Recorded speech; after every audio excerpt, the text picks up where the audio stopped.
नमस्कार दोस्तों, मैं हरप्रीत सिंह स्वागत करता हूं आपका वेदाध्ययन चैनल की इस वीडियो में। मेवाड़ के ग्विलबन से संबंधित हम 250 प्रश्न पिछले वीडियोज में कर चुके हैं। आज हम प्रश्न नंबर 251 से शुरू करेंगे। प्रश्न नंबर 251, महाराणा कुंभा द्वारा निर्मित विजय स्तंभ के मुख्य प्रेरक ऐतिहासिक कारण क्या था? गुजरात के सुल्तान अहमद शाह की संधि, मेवाड़ मारवाड़ के मध्य आवल बावल की संधि, 1437 ईस्वी के सारंगपुर युद्ध में मालवा सुल्तान महमूद खिलजी पर विजय, या चित्तौड़गढ़ दुर्ग की सुरक्षा सुदृढ़ करना। तो देखिए, 1437 ईस्वी में जो सारंगपुर युद्ध हुआ था उसमें मालवा के सुल्तान महमूद खिलजी को राणा सांगा ने पराजित किया था, राणा कुंभा ने। तो उस स्मृति में 1440 ईस्वी में जो विजय स्तंभ है उसका निर्माण करवाया गया। तो इसमें ऑप्शन सी सही आ जाएगा। अगला प्रश्न, प्रश्न नंबर 252, विजय स्तंभ की संरचनात्मक माप के संदर्भ में कौन सा युग्म पूर्णतः सत्य है? ऊंचाई 110 फीट, आधार चौड़ाई 25 फीट, ऊंचाई 122 फीट, आधार चौड़ाई 30 फीट, ऊंचाई 157 फीट, मंजिले 7, ऊंचाई 100 फीट, मंजिले 9। देखिए, जो विजय स्तंभ है उसकी ऊंचाई 120 फीट है और जो आधार है वो 20 फीट चौड़ा है। उसके अलावा ये 9 मंजिला है, ये भी याद रखिएगा।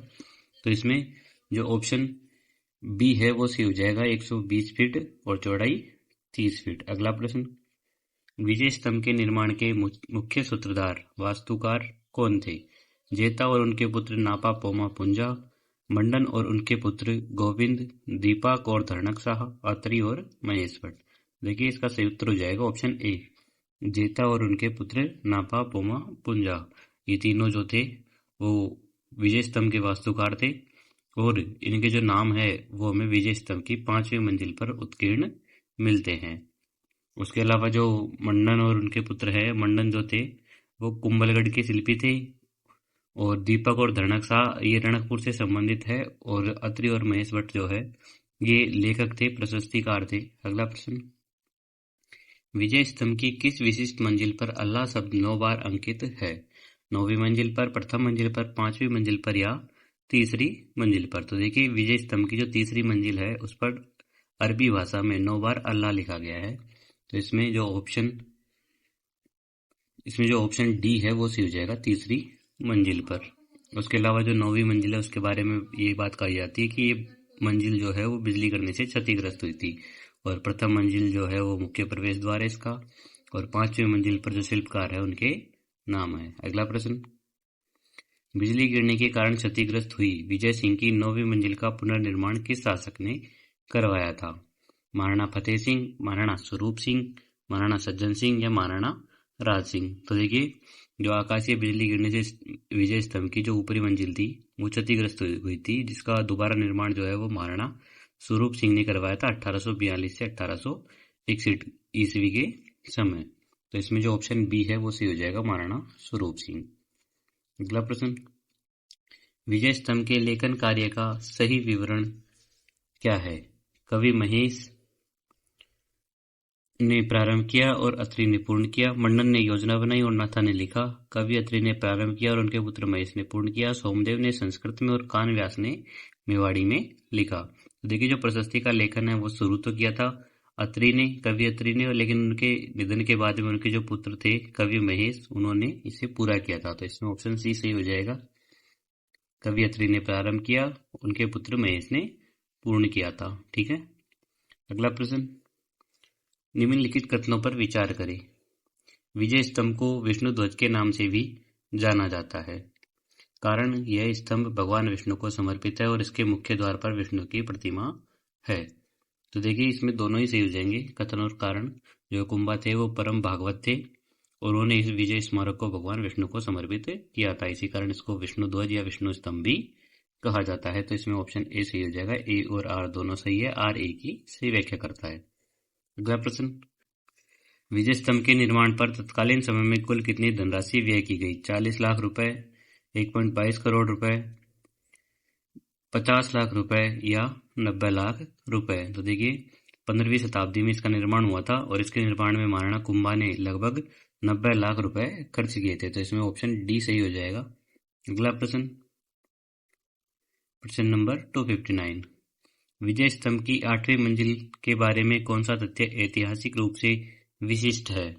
इस पर अरबी लेख अंकित है, इस मंजिल पर कोई भी मूर्ति या प्रतिमा नहीं है, यह मंजिल पूरी तरह से सोने से मढ़ी थी, यहाँ महाराणा कुंभा का व्यक्तिगत निवास था। तो देखिए इसका सही उत्तर हो जाएगा ऑप्शन बी, इस मंजिल पर कोई भी मूर्ति या प्रतिमा नहीं है। विजय स्तंभ की जो 8वीं मंजिल है उसकी विशेषता है कि वहां पे किसी भी देवी देवता की मूर्ति नहीं है, जबकि बाकी जो सारी मंजिलें हैं वो सारी की सारी मूर्तियों से भरी हुई है। और उसके अलावा ऑप्शन डी, यह महाराणा कुंभा का व्यक्तिगत निवास था। तो ये व्यक्तिगत निवास नहीं था, व्यक्तिगत निवास के लिए कटारगढ़ जो है उसको जाना जाता है। अगला प्रश्न, कीर्ति स्तंभ प्रशस्ति में कुंभा की संगीतज्ञता को रेखांकित करने वाली कौन सी उपाधि मिलती है? राजगुरु, चाप गुरु, अभिनव भट्टाचार्य, हिंदू सूत्रधार। तो देखिए इसका सही उत्तर हो जाएगा ऑप्शन सी, अभिनव भट्टाचार्य। वो देखिए जो कुंभा थे वो संगीत शास्त्र में दक्ष थे और वीणा वादन में भी निपुण थे, इसलिए उनको अभिनव भट्टाचार्य कहा गया है।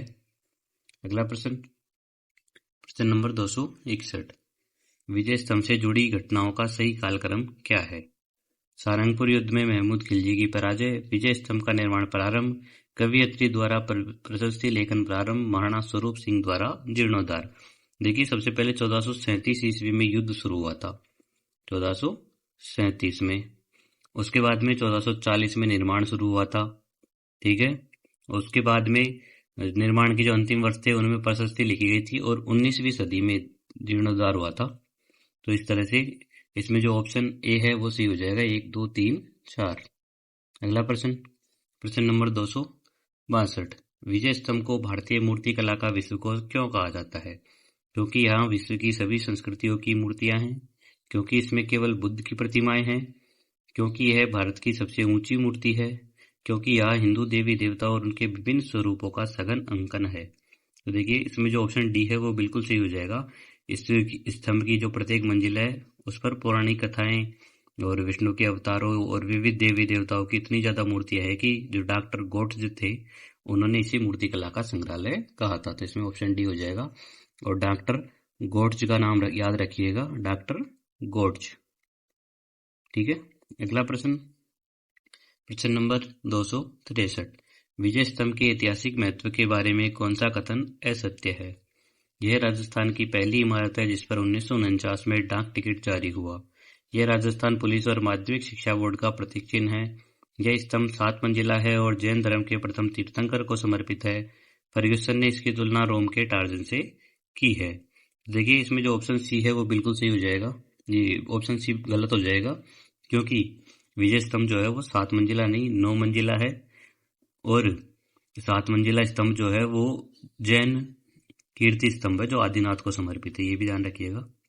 अगला प्रश्न, प्रश्न नंबर 264, विजय स्तंभ की किस मंजिल पर इसके मुख्य शिल्पकारों जेता, नापा और पुंजा के नाम अंकित है? 7वीं मंजिल, 5वीं मंजिल, 3री मंजिल या 9वीं मंजिल? देखिए हमने थोड़ी देर पहले ही पढ़ा था कि विजय स्तंभ की जो 5वीं मंजिल है उसके मुख्य सूत्रधार जो थे वो जेता थे और उनके जो पुत्र थे वो उनके सहयोगी थे जिनका नाम था जेता, नापा और पुंजा, और इनके जो नाम है वो विजय स्तंभ की 5वीं मंजिल पर उत्कीर्ण है। तो इसमें ऑप्शन बी सही हो जाएगा। अगला प्रश्न, प्रश्न नंबर 265, मिलान कीजिए। निर्माण अवधि जो है वो थी इसकी 1440 से 48, तो 1 में 4। इसके बाद में इसकी कुल मंजिलें हैं वो है 9। कुल ऊंचाई जो है वो इसकी 122 फीट है और निर्माण में जो लागत आई थी वो उस समय 90 लाख रुपए थी। तो इस तरह से इसमें D C B A, option A सही हो जाएगा। अगला प्रश्न, प्रश्न नंबर 266, यह दुर्ग इतनी बुलंदी पर बना है कि नीचे से ऊपर देखने पर सिर से पगड़ी गिर जाती है। यह प्रसिद्ध कथन अबुल फजल ने किस दुर्ग के संदर्भ में कहा था? चित्तौड़गढ़ दुर्ग, कुंभलगढ़ दुर्ग, अचलगढ़ दुर्ग या रणथंभौर दुर्ग? तो देखिए जो कुंभलगढ़ के सबसे ऊंचा हिस्सा है वो है कटारगढ़, उसकी अत्यधिक ऊंचाई और जो सीधी ढलान है उसको देख करके जो अबुल फजल थे उन्होंने ये टिप्पणी की थी और विशेषतः कटारगढ़ के बारे में टिप्पणी थी। तो इसमें ऑप्शन बी बिल्कुल सही हो जाएगा।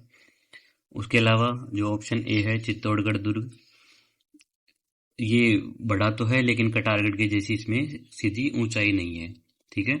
और जो रणथंभौर दुर्ग है इसको बख्तरबंद दुर्ग कहा गया है, ये भी याद रखिएगा।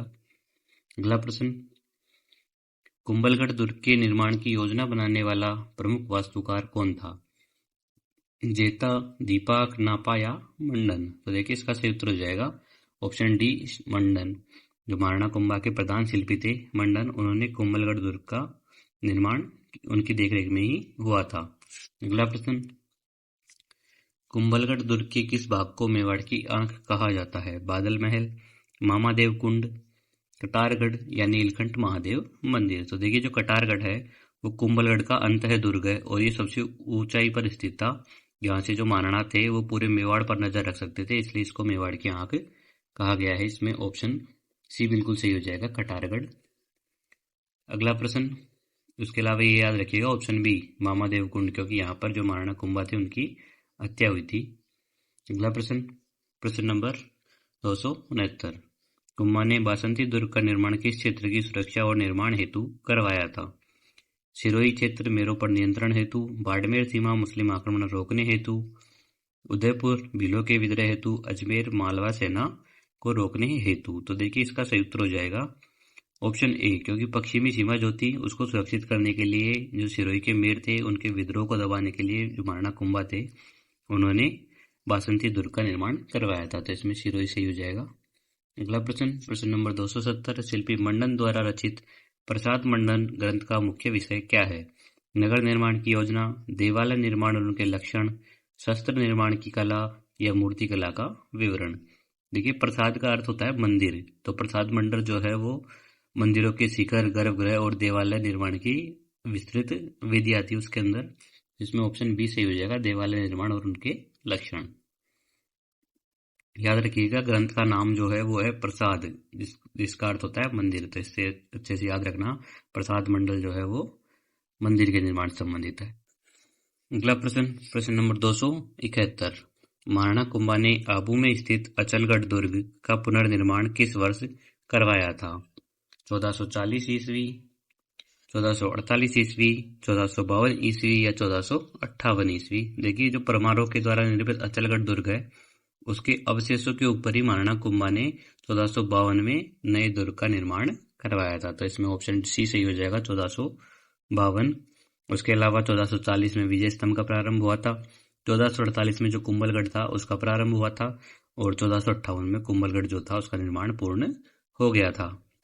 याद रखना अचलगढ़ और कुंभलगढ़ की जो तिथियां हैं उनमें कंफ्यूजन हो जाता है। अचलगढ़ जो है उसमें 1452 याद रखना है। अगला प्रश्न, प्रश्न नंबर 272, कुंभा द्वारा निर्मित दुर्गों की संख्या के विषय में वीर विनोद के लेखक श्यामल दास ने क्या उल्लेख किया है? 84 में से 24 दुर्ग, 32 में से 22 दुर्ग, 108 में से 50 दुर्ग, 84 में से 32 दुर्ग। तो देखिए इसका सही उत्तर हो जाएगा ऑप्शन डी, 84 में से 32 दुर्ग। जो कवि राजा श्यामल दास है उन्होंने अपने ग्रंथ वीर विनोद में प्रमाणित किया है कि मेवाड़ के 84 में से जो 32 दुर्ग है उनका निर्माण अकेले महाराणा कुंभा ने करवाया था। अगला प्रश्न, प्रश्न नंबर 273, निम्न कथनों पर विचार करें। कथन ए, कुंभा ने भूमठ क्षेत्र में दुर्गों का जाल बिछाया था। कारण आर, इन दुर्गों का मुख्य उद्देश्य भीलों के प्रभाव को रोकना और दक्षिणी सीमा को सुरक्षित करना था। देखिए दक्षिणी मेवाड़ जो था वो जनजातीय क्षेत्र था, उसमें शांति व्यवस्था और केंद्रीय नियंत्रण को स्थापित करने के लिए जो कुंभा थे उन्होंने मचान आदि अन्य दुर्ग बनवाए थे। तो इसमें दोनों ही सही हो जाएंगे। ऑप्शन बी, ए और आर दोनों सही है, आर ए की सही व्याख्या करता है। अगला प्रश्न, कुंभलगढ़ दुर्ग की उस विशाल प्राचीर या दीवार की लंबाई कितनी है जिस पर 4 घुड़सवार एक साथ चल सकते हैं? 36 किलोमीटर, 24 किलोमीटर, 40 किलोमीटर या 32 किलोमीटर। जो कुंभलगढ़ की दीवार है उसकी लंबाई जो है वो 36 किलोमीटर है, ध्यान रखना, ऑप्शन ए। और इसकी चौड़ाई के कारण इसको भारत की महान दीवार कहा जाता है। और जो चीन की दीवार है उसके बाद में विश्व में दूसरी सबसे लंबी दीवार ये मानी जाती है, ये भी याद रखिएगा। अगला प्रश्न, प्रश्न नंबर 275, कुंभा के शासनकाल में प्रसिद्ध रणकपुर जैन मंदिरों का निर्माण किसके द्वारा करवाया गया? शिल्पी मंडन द्वारा, महाराणा कुंभा द्वारा स्वयं, सेठ धरणक शाह द्वारा या सोम सुंदर सूरी द्वारा। देखिए इसका सही उत्तर हो जाएगा सेठ धरणक शाह द्वारा, ऑप्शन सी। कुंभा के शासनकाल में 1439 ईस्वी में जैन श्रेष्ठी सेठ धरणक शाह जो थे उन्होंने रणकपुर के चौकुंभा मंदिर का निर्माण करवाया था और इसके शिल्पी जो थे वो थे दीपक। अगला प्रश्न, प्रश्न नंबर 276, मंडन द्वारा रचित कौन सा ग्रंथ नगर निर्माण और आवासीय भवनों की वास्तुकला से संबंधित है? रूप मंडन, प्रसाद मंडन, वास्तुसार या राजवल्लभ? तो देखिए, जो राजवल्लभ है वो ग्रंथ है जिसमें सामान्य नागरिकों के आवास, राजप्रासाद और नगर नियोजन जो है उनका वर्णन है। तो इसमें ऑप्शन डी सही हो जाएगा, राजवल्लभ। उसके अलावा जो रूप मंडन है वो मूर्तिकला के लिए, प्रसाद मंडन, प्रसाद का मतलब क्या होता है? मंदिर, मंदिर निर्माण, और वास्तुसार जो है वो सामान्य वास्तु के परिचय से संबंधित है। ठीक है। राजवल्लभ का अर्थ होता है राजा और प्रजा के रहने के लिए वल्लभ, वल्लभ मतलब प्रिय स्थान। अगला प्रश्न, प्रश्न नंबर 277, महाराणा कुंभा ने मचान दुर्ग का निर्माण किन विद्रोहियों पर नियंत्रण हेतु करवाया था? मारवाड़ की राठौड़ सेना को रोकने हेतु, मेरो और भीलों की विद्रोही गतिविधियों को नियंत्रित करने हेतु, गुजरात के सुल्तान कुतुबुद्दीन को रोकने हेतु, या नागौर के समसखा पर नियंत्रण हेतु? तो देखिए, जो मचान दुर्ग है उसका निर्माण मेरो के उपद्रव को शांत करने के लिए और सीमावर्ती जो जनजातीय क्षेत्र थे उन पर अधिकार बनाए रखने के लिए महाराणा कुंभा द्वारा किया गया था। तो इसमें ऑप्शन बी सही हो जाएगा, मेरो और भीलों की विद्रोही गतिविधियों को नियंत्रित करने हेतु। अगला प्रश्न, प्रश्न नंबर 278, सही युग्म सुमेलित कीजिए। इसमें देखिए, एक तरफ स्तंभ ए में शिल्पी है और स्तंभ बी में हमको दिए गए हैं ग्रंथ, जो शिल्पियों को उनके ग्रंथ से मिलाना है। तो देखिए, जो सबसे पहले मंडन है वो उनसे संबंधित ग्रंथ है राजवल्लभ। उसके बाद जो नाथा है उनसे संबंधित वास्तु मंजरी, गोविंद जो है उनसे संबंधित है कलानिधि, और दीपक जो है वो रणकपुर से संबंधित है। तो इस तरह से ऑप्शन ए सही हो जाएगा अपना, ABCD वाला। अगला प्रश्न, प्रश्न नंबर 279, कुंभा ने बदनौर भीलवाड़ा विजय के उपलक्ष्य में किस मंदिर का निर्माण करवाया था? श्रृंगार चंवरी मंदिर, कुंभस्वामी मंदिर, कुशला माता मंदिर या मीरा मंदिर? देखिए, 1457 ईस्वी में बदनौर का युद्ध हुआ था। उसमें विजय प्राप्त करने के बाद में जो महाराणा कुंभा थे उन्होंने वहां पे जो कुशाला माता है उनका मंदिर बनवाया था। तो इसमें ऑप्शन सी बिल्कुल सही हो जाएगा। ठीक है। अगला प्रश्न, प्रश्न नंबर 280, कुंभलगढ़ दुर्ग के निर्माण की सही कालावधि क्या है? 1433 से 1440 ईस्वी, 1440 से 1448 ईस्वी, 1450 से 1455 ईस्वी या 1448 से 1458 ईस्वी? देखिए, जो कुंभलगढ़ दुर्ग था उसका निर्माण 1448 ईस्वी में प्रारंभ हुआ था और 1458 ईस्वी में पूर्ण हुआ था। अतः ऑप्शन डी सही हो जाएगा यहाँ पर, 1448 से 1458 ईस्वी। और उसके अलावा ये भी याद रखिएगा, इसकी जो प्रशस्तियां हैं वो 1460 ईस्वी में लिखी गई थी। और ऑप्शन ए 1433 से 1440 ये शासन का प्रारंभिक काल था, और 1440 से 48 ये विजय स्तंभ की अवधि है, और 1450 से 1455 ये अचलगढ़ से संबंधित है। याद रखिएगा, विजय स्तंभ के ठीक बाद में जो कुंभलगढ़ है उसका निर्माण शुरू हुआ था। इस तरह से अच्छे से याद रहेगा।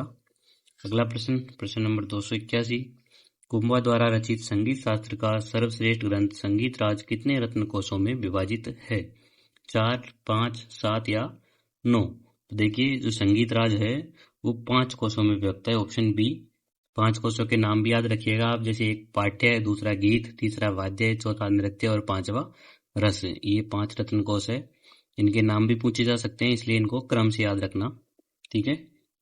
अगला प्रश्न, प्रश्न नंबर 282, महाराणा कुंभा ने जयदेव के प्रसिद्ध ग्रंथ गीत गोविंद पर किस नाम की टीका लिखी थी? संगीत मीमांसा, सूड प्रबंध, रसिक प्रिया या चंडी शतक टीका? तो देखिए, जो कुंभा थे उन्होंने जयदेव की कृति गीत गोविंद जो थी उस पर रसिक प्रिया नाम की एक महत्वपूर्ण टीका लिखी थी। तो इसमें ऑप्शन सी बिल्कुल सही हो जाएगा। उसके अलावा जो चंडी शतक टीका है वो बाण भट्ट की रचना के ऊपर आधारित है। अगला प्रश्न, प्रश्न नंबर 283, निम्नलिखित में से कौन सा समूह महाराणा कुंभा के स्वतंत्र ग्रंथों मौलिक रचनाओं का प्रतिनिधित्व करता है? संगीत राज, संगीत मीमांसा, सूड प्रबंध, रसिक प्रिया, चंडी शतक टीका, कामराज रतिसार, एकलिंग महात्म्य, राजवल्लभ, वास्तु मंजरी, कलानिधि, उद्धार धोरणी और द्वार दीपिका? देखिए, जो संगीत राज, संगीत मीमांसा और सूड प्रबंध है वो कुंभा की मौलिक रचनाएं हैं। तो इसमें ऑप्शन ए बिल्कुल सही हो जाएगा।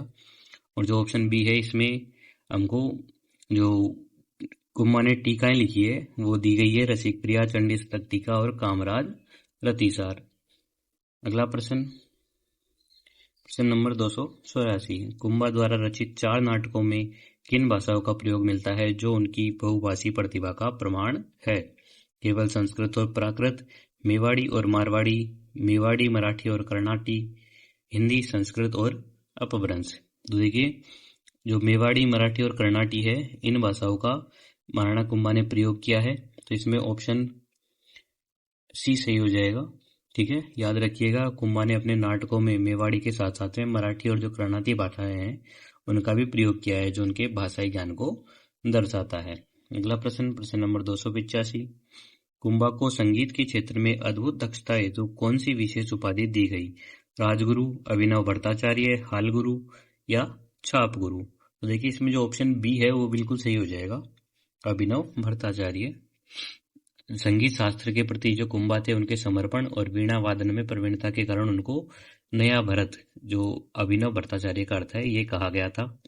उसके अलावा जो राजगुरु है वो राजनीति के लिए उपाधि दी गई थी। हाल गुरु जो है वो पहाड़ी दुर्ग बनाने के कारण, और ये जो ऑप्शन डी है छाप गुरु, ये छापामार युद्ध पद्धति के कारण दी गई थी। ठीक है, अगला प्रश्न, प्रश्न नंबर 286, निम्न कथनों पर विचार करें। कथन ए, महाराणा कुंभा ने विभिन्न भाषाओं में नाटकों की रचना की थी। कारण आर, उनकी शिक्षा और सांस्कृतिक प्रभाव मेवाड़ी, मराठी और कर्नाटी जैसे क्षेत्रों तक विस्तृत था। देखिए, यहाँ पर जो है ऑप्शन ए सही हो जाएगा, क्योंकि दोनों ही कथन बिल्कुल सत्य है। कुंभा जो थे वो बहुभाषी थे, और बहुभाषी नाटकों का आधार जो था उनका व्यापक अध्ययन और दक्षिण भारत जो कर्नाटक है वहां तक की संस्कृति की समझ थी। अगला प्रश्न, प्रश्न नंबर 287, कुंभा द्वारा रचित ग्रंथ कामराज रतिसार कितने अंगों या भागों में विभक्त है? 5, 9, 12 या 7? तो देखिए, जो कामराज रतिसार है वो एक महत्वपूर्ण ग्रंथ है महाराणा कुंभा का, जो 7 अंगों में विभाजित है। तो इसमें ऑप्शन डी हो जाएगा, याद रखिएगा। उसके अलावा जो 5 भाग है वो संगीत राज के हैं, ये भी याद रखिएगा, और 9 जो है वो विजय स्तंभ की मंजिलें हैं। ठीक है, अगला प्रश्न, प्रश्न नंबर 288, संगीत के क्षेत्र में महाराणा कुंभा का सबसे प्रिय वाद्य यंत्र कौन सा था? सितार, वीणा, सारंगी या बांसुरी? देखिए, कीर्ति स्तंभ प्रशस्ति और कुंभा के जो सिक्के हैं उन पर उन्हें वीणा बजाते हुए अंकित किया गया है। तो इसमें जो ऑप्शन बी है वो सही हो जाएगा, वीणा। अगला प्रश्न, प्रश्न नंबर 289, महाराणा कुंभा ने बाणभट्ट की किस सुप्रसिद्ध रचना पर टीका लिखी? हर्षचरित, चंडी शतक, कादम्बरी या रत्नावली? तो देखिए, इसका सही उत्तर हो जाएगा चंडी शतक, ऑप्शन बी। जो महाराणा कुंभा है उन्होंने बाणभट्ट रचित चंडी शतक की व्याख्या के लिए उन पर एक टिप्पणी लिखी थी। अगला प्रश्न, प्रश्न नंबर 290, कुंभा को विद्यानुरागी और विद्वानों का आश्रयदाता होने के कारण कौन सी उपाधि दी गई थी? शैलगुरु, छाप गुरु, दान गुरु या राणो रासो? तो देखिए, जो साहित्यकार है उनके आश्रयदाता थे वो, और प्रकांड विद्वान भी थे। इस कारण जो महाराणा कुंभा थे उनको राणो रासो की उपाधि दी गई थी। तो इसमें ऑप्शन डी बिल्कुल सही हो जाएगा। ठीक है, शैल गुरु जो थे वो युद्ध कौशल के कारण जाने जाते थे, छाप गुरु जो है वो छापामार युद्ध के लिए, और दान गुरु जो है वो दानवीरता के लिए, ये भी याद रखिएगा। अगला प्रश्न, प्रश्न नंबर 291, प्रसिद्ध ग्रंथ एकलिंग महात्म्य के लेखक कान्ह व्यास थे, लेकिन इनका प्रथम भाग राजवर्णन किसके द्वारा लिखा गया माना जाता है? महाराणा कुंभा द्वारा स्वयं, महाराणा मोकल द्वारा, कवियत्री द्वारा या शिल्पी मंडन द्वारा? देखिए, जो एकलिंग महात्म्य है उसका प्रथम भाग जो है वो है राजवर्णन, वो स्वयं महाराणा कुंभा द्वारा रचित माना जाता है, जबकि शेष ग्रंथ जो है उसको कान्ह व्यास ने पूरा किया ऐसा माना जाता है। तो इसमें ऑप्शन ए बिल्कुल सही हो जाएगा, महाराणा कुंभा द्वारा। ठीक है, अगला प्रश्न, प्रश्न नंबर 292, मंडन के पुत्र गोविंद ने स्थापत्य शास्त्र पर किन महत्वपूर्ण ग्रंथों की रचना की थी? राजवल्लभ, रूप मंडन, वास्तुसार, वास्तु मंजरी, कोदंड मंडन, प्रसाद मंडन, संगीत राज, सूड प्रबंध, रसिक प्रिया, उद्धार धोरणी, कला निधि या द्वार दीपिका? तो देखिए, जो लास्ट के ऑप्शन है उद्धार धोरणी, कला निधि और द्वार दीपिका, ये मंडन के पुत्र गोविंद ने लिखे थे। तो इसमें ऑप्शन डी बिल्कुल सही हो जाएगा। ठीक है, अगला प्रश्न, प्रश्न नंबर 293, मंडन के भाई नाथा द्वारा रचित वह ग्रंथ कौन सा है जो कुंभाकालीन स्थापत्य का महत्वपूर्ण स्रोत है। वास्तुसार, वास्तु मंजरी, देव मूर्ति प्रकरण या रूपावतार। तो देखिए मंडन के भाई जो नाथा थे उन्होंने वास्तु मंजरी नामक जो ग्रंथ है उसकी रचना की थी। अगला प्रश्न, प्रश्न नंबर 294। महाराणा कुंभा ने किस जैन आचार्य को कविराज की सम्मानजनक उपाधि प्रदान की थी? मुनि सुंदर सूरी, सोम सुंदर सूरी, सोमदेव या जयचंद्र सूरी।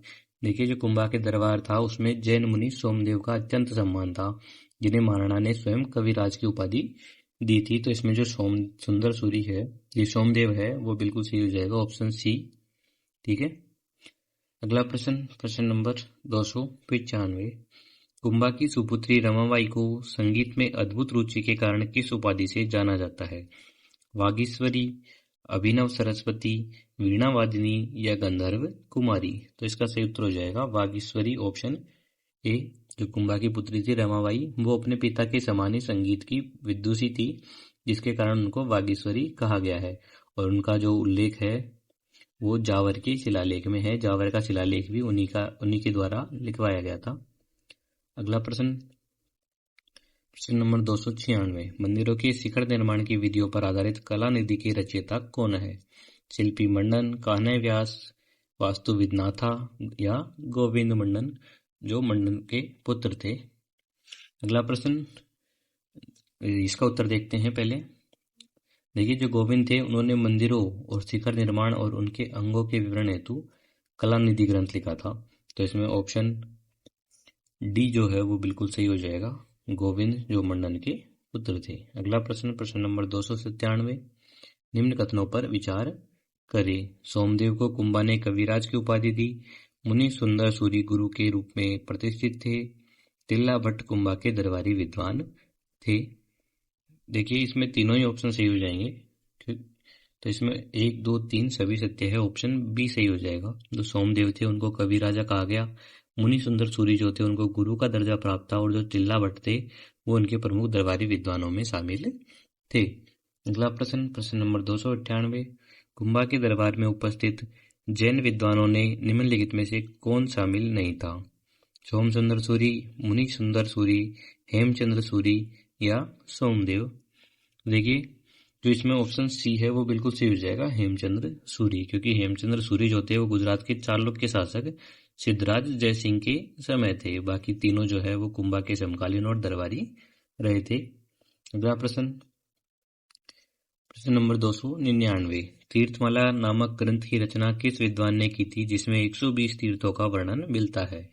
कवि मेहा, कान्है व्यास, अत्रि भट्ट या मंडन। तो देखिए जो कवि मेहा है उन्होंने कुंभा के समय के एक प्रतिष्ठित रचनाकार थे। इन्होंने तीर्थाटन पर तीर्थमाला ग्रंथ लिखा था। तो इसमें जो ऑप्शन ए है कवि मेहा वो बिल्कुल सही हो जाएगा। अगला प्रश्न, मंडन द्वारा रचित देव मूर्ति प्रकरण का दूसरा प्रचलित नाम क्या है, जो इसके विषय को स्पष्ट करता है? वास्तु मंजरी, रूपावतार, कोदंड मंडन या उद्धार धोरणी। देखिए इसमें जो ऑप्शन बी है वो बिल्कुल सही हो जाएगा, रूपावतार।